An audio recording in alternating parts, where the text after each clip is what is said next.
Welcome to Nice Drives. I'm Tom Horan. And I'm Isaac Bouchard. And this is the new Porsche Targa. We're here to determine whether it's the perfect blend of 911 coupe and cabrio attributes, or a compromise of both without any merit.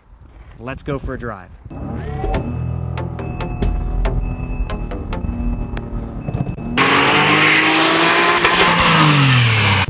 So Tom, this is what it's all about. You've just got to admit that this monster piece of glass just opens everything up and brings you more into the whole experience. Yeah, but if you're driving a Porsche, both hands are on the wheel and you're looking forward.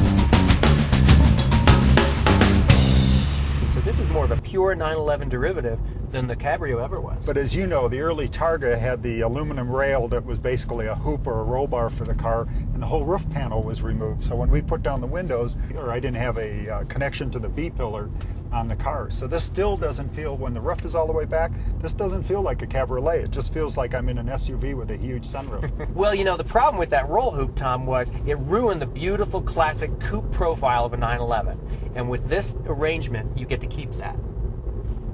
Yeah, I'd agree with that. In fact, the old Targas were kind of known as the turtleback kind of cars. But they definitely offered much more of the ambience that this car is attempting to get to. And I just feel they're resurrecting the Targa name, perhaps, because there is a tug at the heartstrings of older Porsche owners. For the non-hardcore fringe Porsche files, the guy who might take it to a driver's school or a track day, but the rest of the time is going to commute to work, which is the wonderful thing about a 911. You can drive it to work every day.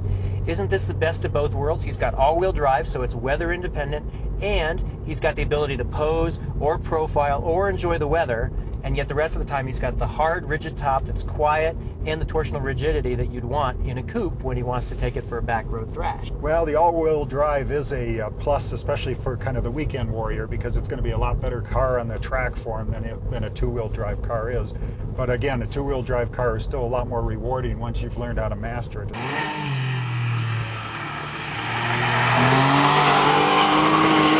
I mean, how many Porsche owners actually belong to the PCA and go to track days?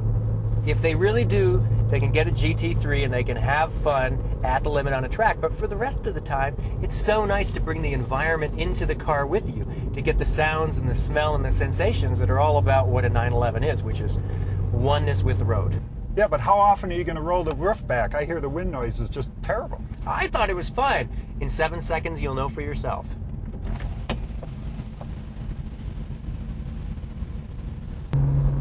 40, it's fine. I mean, there's almost no interior noise, but look at this. It's amazing. It's beautiful out there, and we get to enjoy it. It is wonderful, I have to say. Now, let's see, beyond that low-speed run, can you really do it on the highway?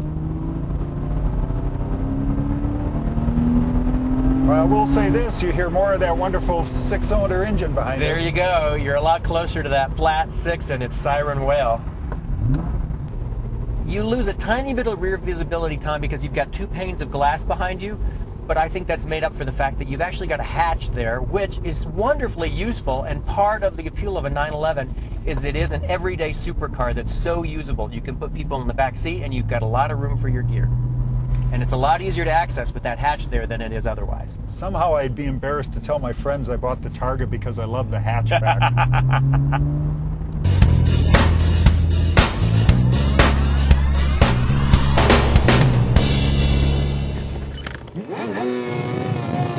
So Tom, you've owned a slew of 911s, including an original 2.7 RS Carrera. What strikes you immediately about this? You know, you really have to work the 6-speed in this car. I'm coming up on the rev limiter a lot sooner than I'm used to.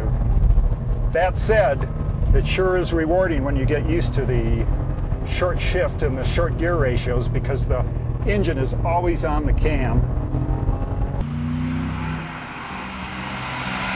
And I would say that's partially down to the VarioCam Plus system Porsche came up with, which bolsters the torque curve and still gives you 7,000 RPM to play with.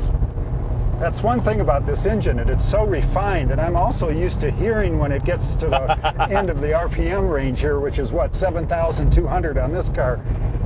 I'm coming up on the rev limiter as often just because I'm not hearing this engine whine like I would expect to in my older cars.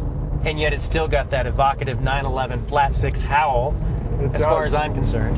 And the power is right there. I mean, look at this. The power is right where you want it to be when you come exit these corners.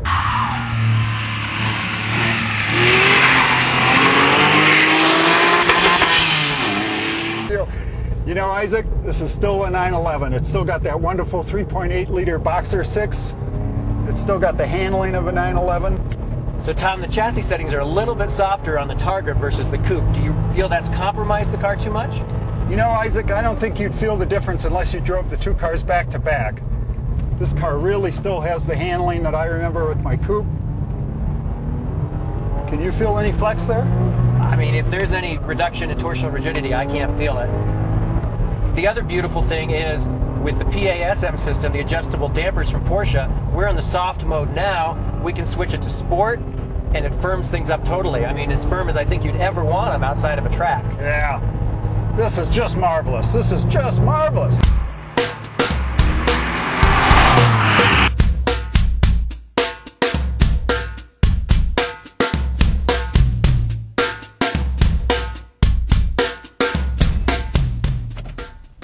Wow. Are you a Targa convert yet, Tom? Now, I have to say I still love the Coupe, but any time spent behind the wheel of a 911 is a nice drive. Thanks for joining us.